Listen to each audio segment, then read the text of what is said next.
Assalamualaikum warahmatullahi wabarakatuh. Sobat sehat, bertemu kembali dengan saya Dr. Sufi. Di video 195 ini agak spesifik, kita akan membahas tentang TPS di Puskesmas Jabon, yang untuk itu kami akan berbincang-bincang dengan Dr. Joko, Kepala Puskesmas Jabon, dan kemudian kita akan mengikuti bagaimana proses penyimpanan limbah B3 dilakukan oleh Puskesmas Jabon.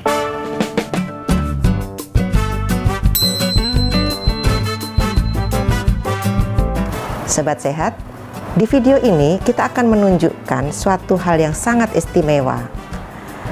Satu hal yang dianggap sulit, namun terbukti bisa dilakukan di Puskesmas Jabon. Apa itu? Itu adalah pengelolaan limbah B3. Nah, sobat sehat, ada 6 tahap pengelolaan limbah B3. Semuanya sih tidak dilakukan di Puskesmas Jabon. Puskesmas Jabon hanya melakukan tahap yang pertama dan tahap yang kedua. Apa 6 tahap itu?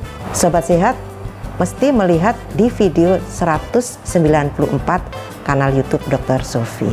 Sobat sehat, kita akan belajar untuk kali ini bagaimana tahap yang kedua, yaitu penyimpanan B3 yang dilakukan oleh Puskesmas Jabon.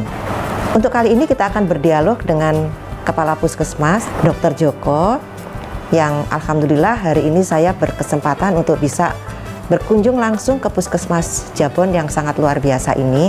Selamat pagi Dr. Joko. Selamat pagi Dr. Sofi. Assalamualaikum warahmatullahi wabarakatuh. Waalaikumsalam warahmatullahi wabarakatuh. Ya. Dokter, silakan dokter memperkenalkan diri. Kebetulan subscriber dari kanal YouTube ini akan sangat senang kalau bisa berkenalan dengan Dr. Joko dan maupun Puskesmas Jabon. Silakan dokter. Oke, siap. Assalamualaikum warahmatullahi wabarakatuh. Selamat pagi, salam sejahtera buat kita semua. Nama saya Dr. Joko Setiono. Saya Kepala Pumas Jabon, Kabupaten Sidoarjo. Jadi istilahnya kita pada tahun 2016 kemarin berproses melakukan akreditasi dan mendapat status madya. Kemudian di tahun 2019 kita berproses memenuhi segala kriteria yang ada di persyaratan akreditasi, termasuk limbah B3 dan IPAL, sehingga kita bisa mencapai status paripurna. Puskesmas Jabon, ini puskesmas rawat inap. Tentunya menghasilkan limbah medis yang cukup juga. Iya. Berapa tempat tidur dokter? Kami di Puskesmas Jabon ada 10 bed untuk rawat inap, kemudian untuk persalinan ada 4 bed. Ya. Jumlah stafnya ada berapa dokter? Berarti kalau rawat inap kan cukup besar ya? Kalau untuk ASN-nya ada sekitar 60 orang, kemudian ditunjang dengan tenaga kontrak pihak ketiga. Ada bagian IT, bagian administrasi, termasuk ada bagian promkes, kemudian tentunya tenaga kebersihan dan dapur. Itu masih statusnya kontrak. Iya, total berapa dokter? Total sekarang ada sekitar 99 orang. Jadi ASN-nya itu ada 60 yang kontrak dan lain-lain itu termasuk tenaga BLUD ya. Kebetulan kan Puskesmas ada BLUD. Ya, kebetulan Puskesmas Jabon ini adalah Puskesmas BLUD. Mungkin suatu saat kita akan membahas tentang BLUD, teman-teman sobat sehat yang ada di lapangan. Nah, ini luar biasa sekali, ternyata Puskesmas Jabon ini puskesmas yang cukup besar ya. Karena ada rawat inap. Nah, alhamdulillah Puskesmas ini sudah terakreditasi yang kedua.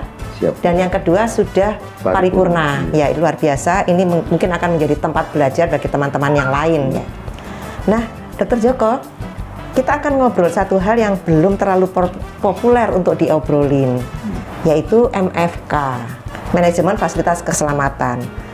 Bagaimana nih Dr. Joko mengembangkan manajemen fasilitas dan keselamatan di Puskesmas Jabon ini, Dok?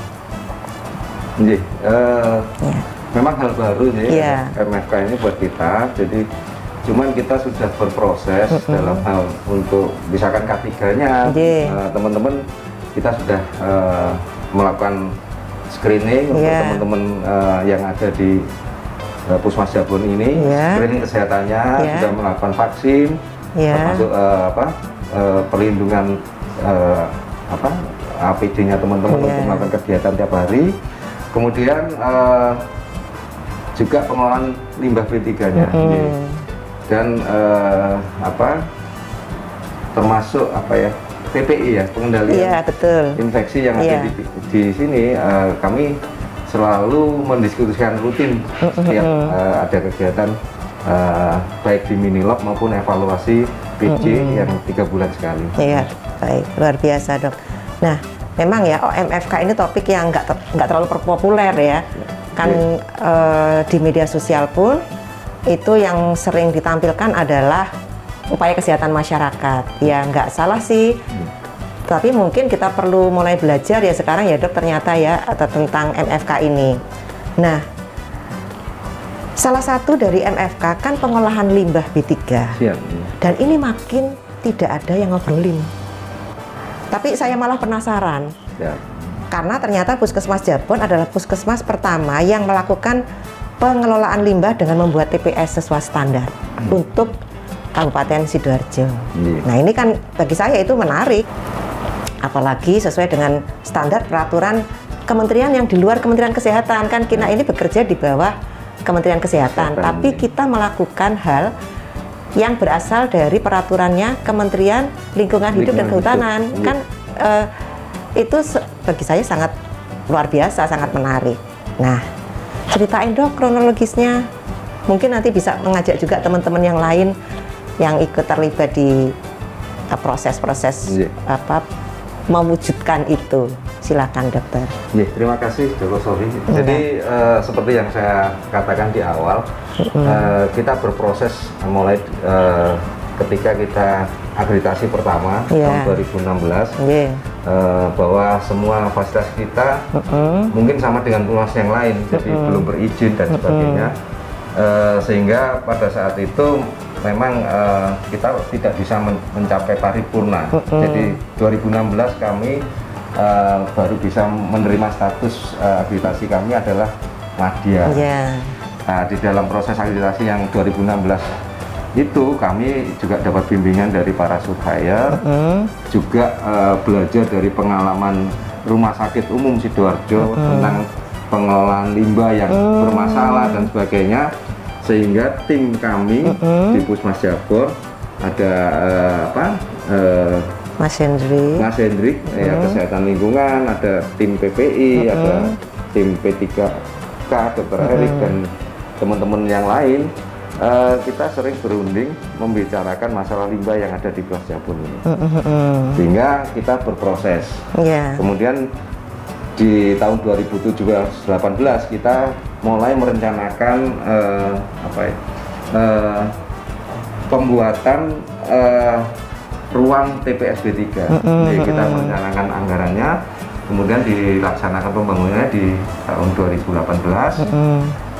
Kemudian kita melengkapi dengan pengurusan izin-izin dan sebagainya, dan Mas Hendrik sebagai penanggung jawab membuat SOP dan sebagainya untuk tenaga kebersihannya supaya melakukan tahapan-tahapan mulai dari pemilahan limbah sampai dengan proses memasukkan ke penampungan sementara TPS B3. Ini sesuatu yang sangat luar biasa ya teman-teman sobat sehat semuanya, bahwa Puskesmas Jabon itu melakukan langkah-langkah itu, bahkan sampai belajar ke rumah sakit daerah. Ya, nah ini tentu menarik banget ya. Semakin ini penasaran.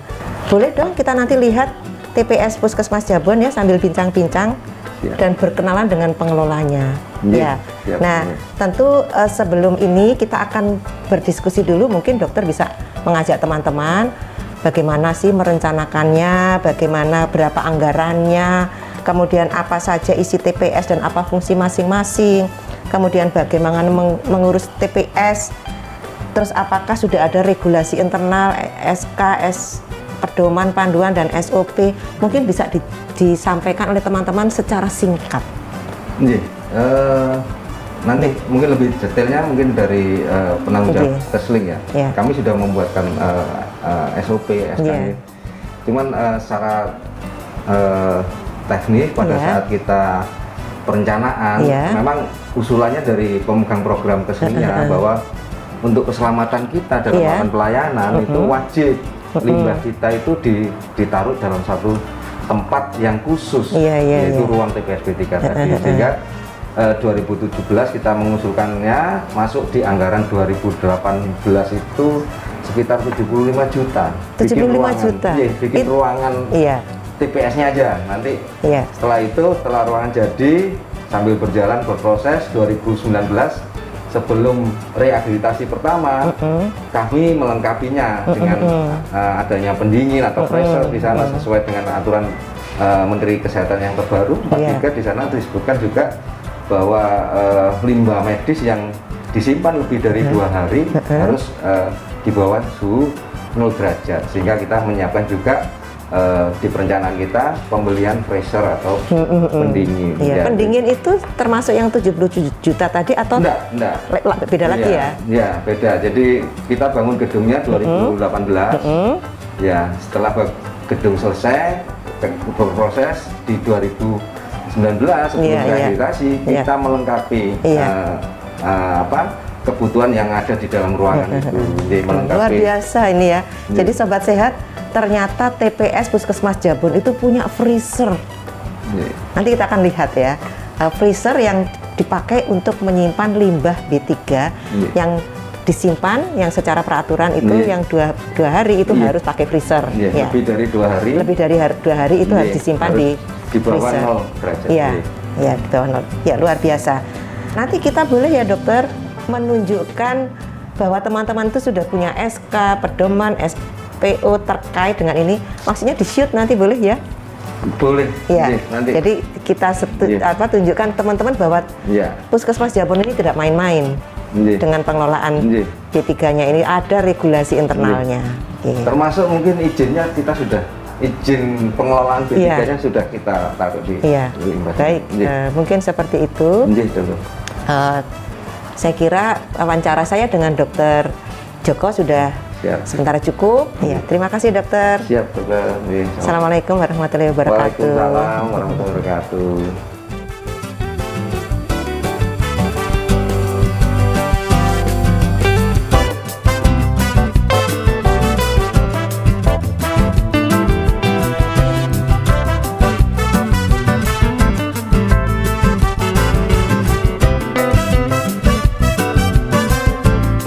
Assalamualaikum warahmatullahi wabarakatuh. Perkenalkan, nama saya Hendrik Sudarmawan, Sanitarian Puskesmas Jabon. Pada kesempatan hari ini, saya akan menjelaskan tentang alur proses pengelolaan limbah B3 medis Puskesmas Jabon. Dengan teman kami, rekan kami, petugas cleaning service, Mas Wisnu, nanti akan kita peragakan alur proses dari pengelolaan limbah medis Puskesmas Jabon. Puskesmas Jabon mempunyai beberapa ruangan yang menghasilkan limbah medis. Contoh ini ruangan UGD. Dan di ruangan UGD ini sudah ada tempat sampah non medis, kita pilah dengan tempat sampah medis, dan juga menghasilkan limbah cair berupa cairan yang akan dikoneksikan ke IPAL. Kemudian kita peragakan pengambilan limbah medis. Limbah medis di tempat yang berwarna kuning ini dibuka.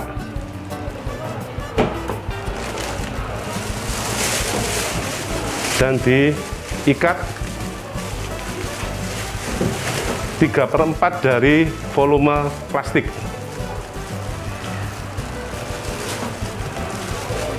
Setelah itu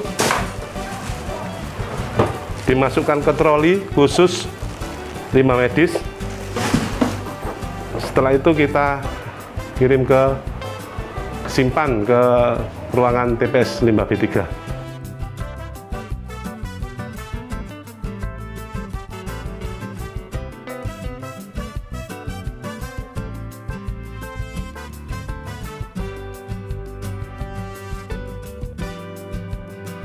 TPS Limbah B3 Puskesmas Jabon sudah memiliki izin dari Dinas Penanam Modal dan Pelayanan Terpadu Satu Pintu Kabupaten Sidoarjo dengan memenuhi standar sebagai berikut. Dilengkapi dengan papan titik koordinat seperti ada di papan ini, APAR,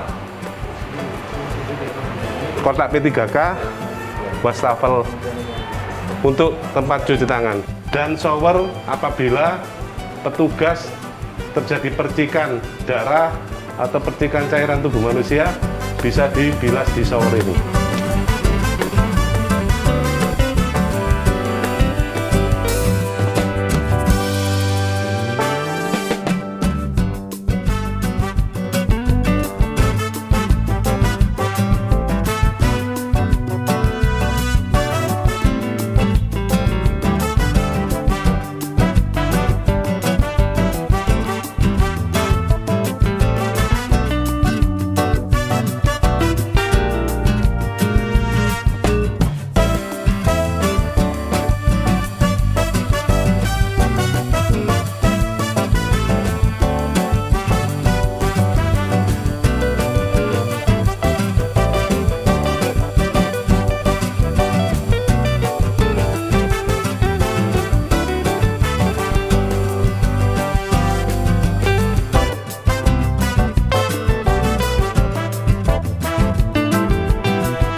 Untuk APD ada 2, disposable dan ini dipakai lagi.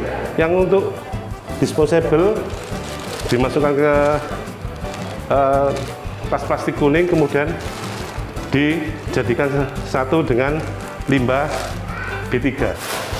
Untuk APD yang bisa digunakan kembali akan dikirim ke laundry untuk didisinfeksi.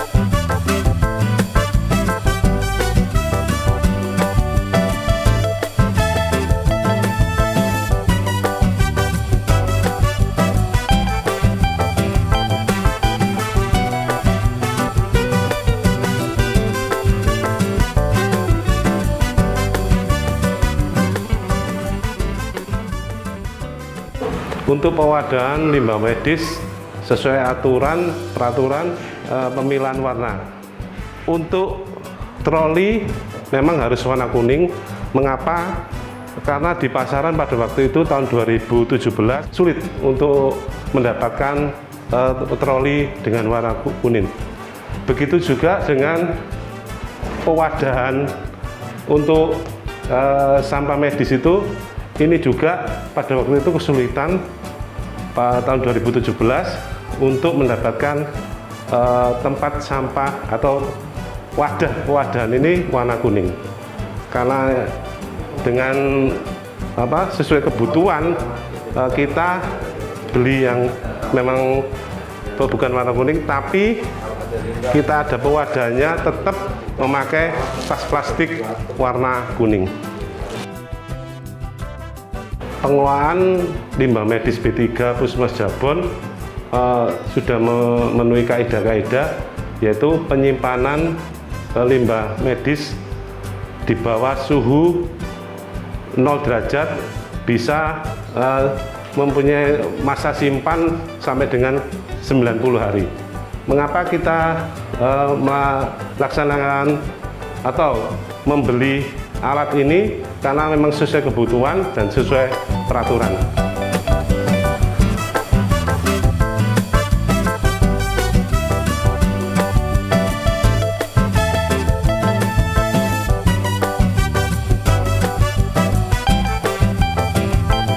TPS B3 dilengkapi dengan pintu besi dan ada ram untuk agar tidak vektor-vektor masuk ke ruangan ini, dan juga ada pengait dan nanti dikunci, digembok untuk safety dan keamanan TPS.